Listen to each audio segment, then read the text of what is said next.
تعالى النهاردة اقولك ازاي تعملي العيش البلدي على البوتاجاز وتديله لون تحت الشواية. لما تجربوا الوصفة بجد هتعتمديها. لايك وشير وصلوا على رسول الله.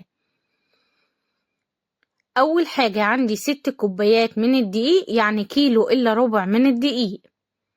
بنزل عليه معلقة صغيرة مليانة من الملح، كيس من الخميرة الفورية. بقلب الملح والخميرة مع الدقيق، وبعد كده بنفس الكوباية اللي عيرت بيها الدقيق هنزل بكوبايتين من المية الدافية، والكوباية التالتة هبدأ اركنها على جنب انزل بيها تدريجي. بسمي بسم الله وببدأ اعجن العجينة بتاعتنا زي ما انتوا شايفين. لسه الدقيق، فانا هرجع انزل بنص كوباية المية واكمل عجن، وبعد كده بنزل بالربع كمان، لان انا في الوصفة دي محتاجة عجينة طرية عشان تديني لقمة عيش طرية. زي ما انتوا شايفين العجينة كده طرية معايا. هبدأ اعجنها كويس قوي لحد لما تنعم معايا. بصوا ملمس العجينة اتغير تماما. اخدت قد ايه في العجينة؟ اخدت على 6 كوبايات دقيق 3 كوبايات الا ربع من المية. ببدأ كده اغلف، الم الحروف بتاعة الطبق والم العجينة على بعضيها كويس قوي. شايفين الجمال؟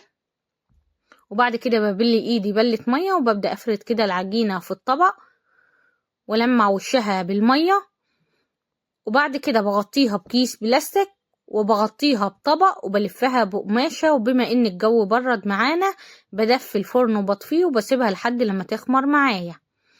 هنا بسم الله ما شاء الله اتخمرت واتضاعف حجمها. فباجي هنا على صينية او على الرخامة، بتبدأي كده ترش الردة، والردة دي هي النخالة بتاعت الدقيق، بتتباع عند العطار ب5 جنيه. هتعملي مرة واتنين من العيش. ببدأ ارشها كده في الصينية، وبعد كده عندي هنا طبق فيه مية من الحنفية وعليه معلقة من الزيت. ببل ايدي بلة مية، وبعد كده ببدأ اقطع كده العجينة بتاعتنا، وببل ايدي التانية مية والزيت وببدأ المها كده عشان انعم الرغيف. وبقطع كده وببدأ احطه. الحتة اللي قطعت منها بخليها لتحت القفلة، والحتة الناعمة من فوق. برجع اكرر نفس الخطوات. بصوا انا بلمها ازاي. بمسكها كده من النص وببدأ كده بصبعي ببدأ الم العجين كده لجوه عشان انعم الرغيف. شايفين قد ايه وصفتنا سهلة؟ وبعد كده بقطع كده الزيادة وباخده وبروح قلباه كده على الردة.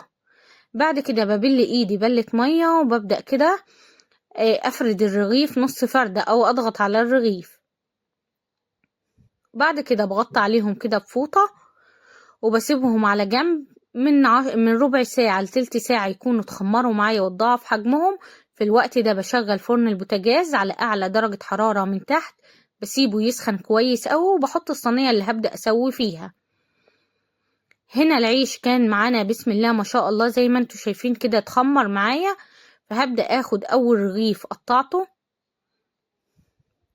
وعلى الرخامة طبعا ببدأ ارش كمية حلوة من الردة زي ما انتوا شايفين، وبنزل بالرغيف. وبعد كده ببدر ايدي بالدقيق وببدأ اضغط كده على الوش وافرد الرغيف معايا. تبدري ايدك بالدقيق، ما ترشيش دقيق على وش الرغيف عشان ما يجيرش معاكي. وبعد كده ببدأ اخد كده من نص لبره بتفرديه كله بسمك واحد. شايفين الجمال؟ طبعا انا كنت نسيت الصينية في الفرن فكانت سخنت وغيرت لونها بالطريقة دي. بعد ما سخنت رفعتها على البوتاجاز على اعلى عين عندي على البوتاجاز من فوق. نزلت بالرغيف بسيبه لحد لما يبدأ يعمل فقاعات كده ويتشمع معايا من تحت. بسحبه واحطه على الرف الوسطاني وشغل النار بس عليه من فوق. بتشغلي عليه الشواية بس بيبدأ ياخد اللون وينتفخ معاكي بالطريقة دي. شايفين الجمال؟ انجح وصفة عيش ممكن تجربيها في حياتك، سهلة وسريعة وطعمها حلو قوي، رهيبة يا جماعة. اتمنى بجد تجربوها وتقولولي على رأيكم فيها. شايفين قد ايه لقمة العيش معايا طرية؟ لو عاملة كمية طبعا بتبدأي كده تسيبيه يبرد، وبعد كده ترصيه في اكياس بلاستيك وتفرزيه. قبل الاكل بتطلعيه طبعا يفك معاك، وممكن تسخنيه على البوتاجاز او تحطيه في الفرن سخن بيبدأ على طول يفك معاكي. اتمنى بجد وصفة النهاردة تكون عجبتكم وتجربوها. لايك وشير وصلوا على رسول الله عليه افضل الصلاة والسلام، واستنوني في وصفات جاية كتير بإذن الله.